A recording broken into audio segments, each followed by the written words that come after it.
It's a beautiful day, and of course, you're welcome to Let's Talk Showbiz right here on JoyNews on Multi TV.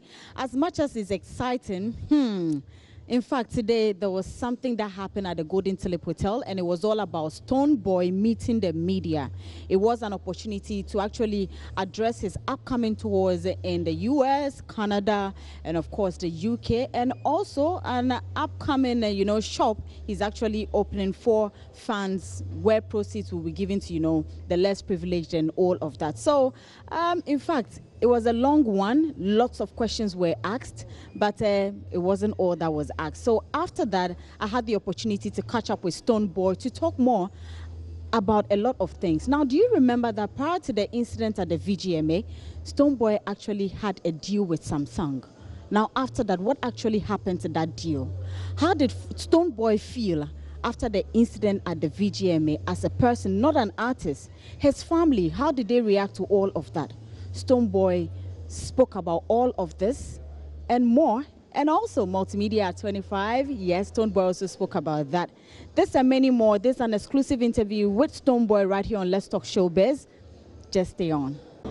All right, so there's been, should I say, a very long interview after, press conference. Yes, it was on and on. It was interesting, eh? Yes, it was. Looking at the questions that came, were you expecting them? I was, every single one of them. Okay. Now, Stone, I know that last year was indeed something that really happened. Now, prior to that, you had signed a Samsung deal.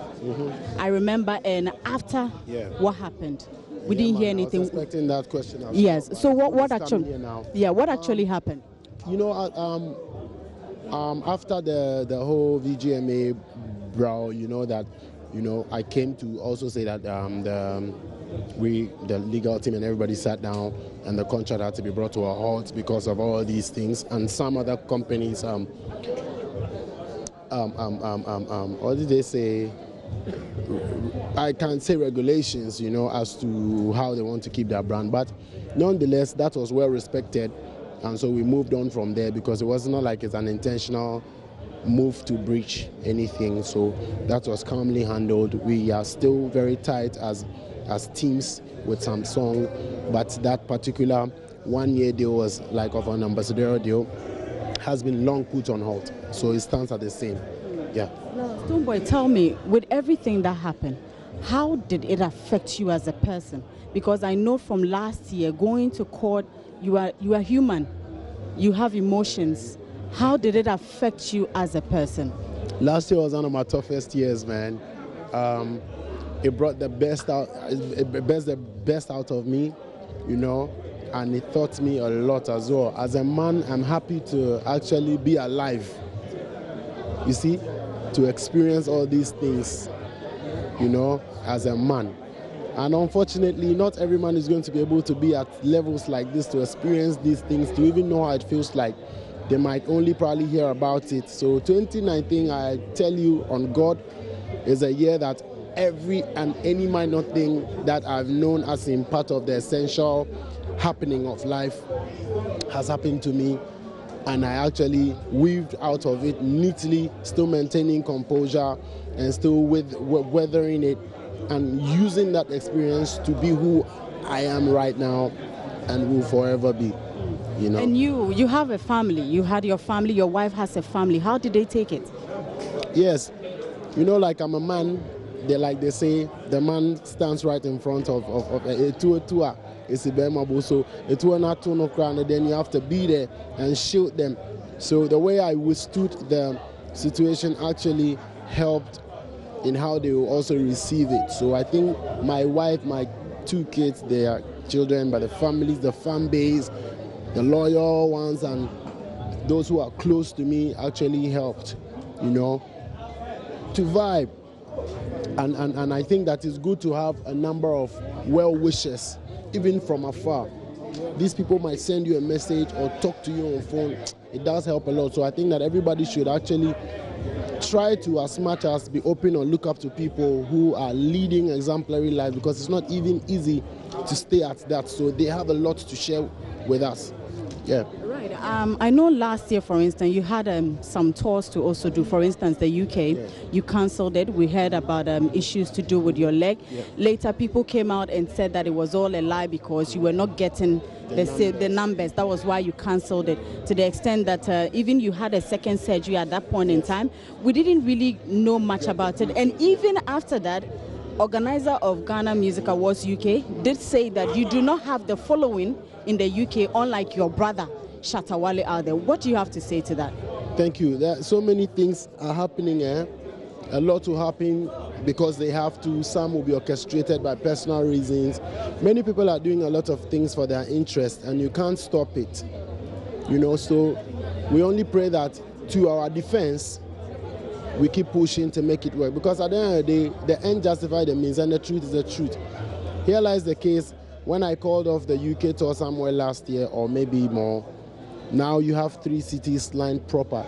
You see, some people may not understand you from the onset, but it's the end that will justify the means. You prove them wrong with whatever plan you had. You may not be able to explain right there and then for them to understand.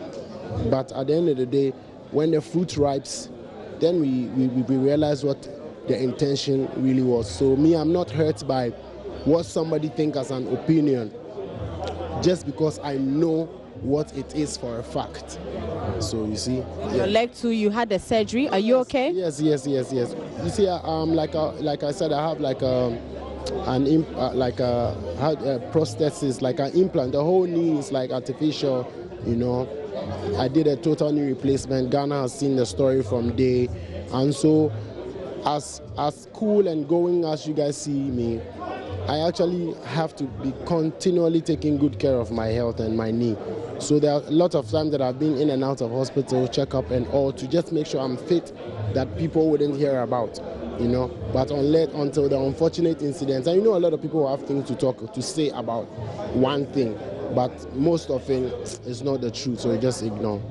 Now there's an agenda that after you and Shatta Wale were banned from the VGMAs, it looks like more of the media persons are pushing Sarkodie's songs. Yesterday, it was actually a topic we discussed on Hits FM, and there's one fan who actually even said it, and lots of people who sent messages kind of agree with this. What's your take on that? Thank you. God bless you. You know that in every situation there's the obvious.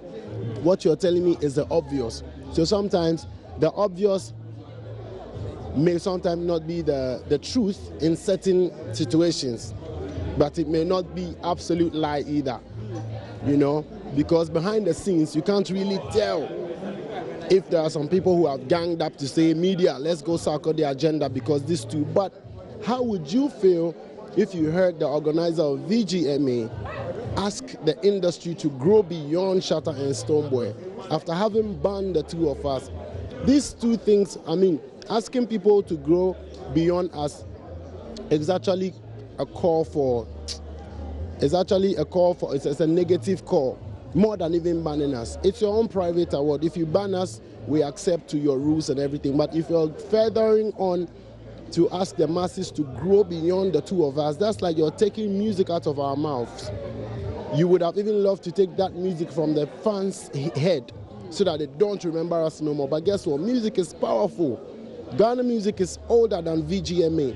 So for that comment, I want them to actually, if they have to, because I wouldn't be the one to, I know better, but I wouldn't be the one to defend them. But I think that with the things that are adding up, the majority is finding the obvious and can only say that they and many more are behind that so that we get up. But one beautiful thing, say, you're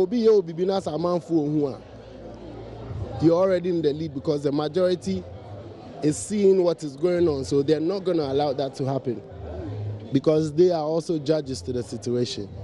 After all we've done, after how matured we've moved, I think that VGMA should be commending us and doing the best to even support us from when we all came out to, because we've all lost things, we have things to lose and all of that, but as realizing I don't want to talk too much, but you see, there are interests to protect. I know they're protecting our interests, but that shouldn't be against our progress. Now, hooray, you've been nominated for 3 music awards. How does it feel? plenty nominations again. You know, I would always respect the fact that music is more spiritual and entails a lot more than having to let the awards control the story or control the narrative. No. I have long looked beyond awards. All when I was writing for people to blow like Kaki and the rest of them, I was probably in the same category with them and I wouldn't be noticed for whatever. But this is where I am today. So it's a continuous work. Because the awards come in once a year to say we see this, we see that. They definitely might not be able to see this and see that the way it's supposed to be seen because they are in for their interest, which is true. But music will continue to live, and I, as a custodian of music, will let music down if I do not use the power of music as strong as it is to go past any form of scheme that is trying to steep the music down. Then I would have failed. Now, before I let you go, Multimedia is 25 years. We are really excited. We are celebrating. Stonebwoy, you have been coming there from day one since you started doing music. I would like you to share your story of Multimedia, how you feel about it. 25 years in the business is no joke. I am one of the persons who is supposed to be forever grateful for the inception of Multimedia, which is Adom FM. If I was ever heard on radio for the first time, Adom FM gave me the opportunity. So I think to a large extent, I have rendered my respect and my loyalty to Hits FM by, you know, coming on there to break my news and all these things. So I'm super thankful for the support for the industry, for myself, from as far back as 2004 till 2020. 16 years, you guys have supported me. I was actually brought to limelight on your platform, Kasahari by Dr. Duncan. So listen, thank you for being in my life for 16 years. Thank you. Half of my age, you guys have been in my life.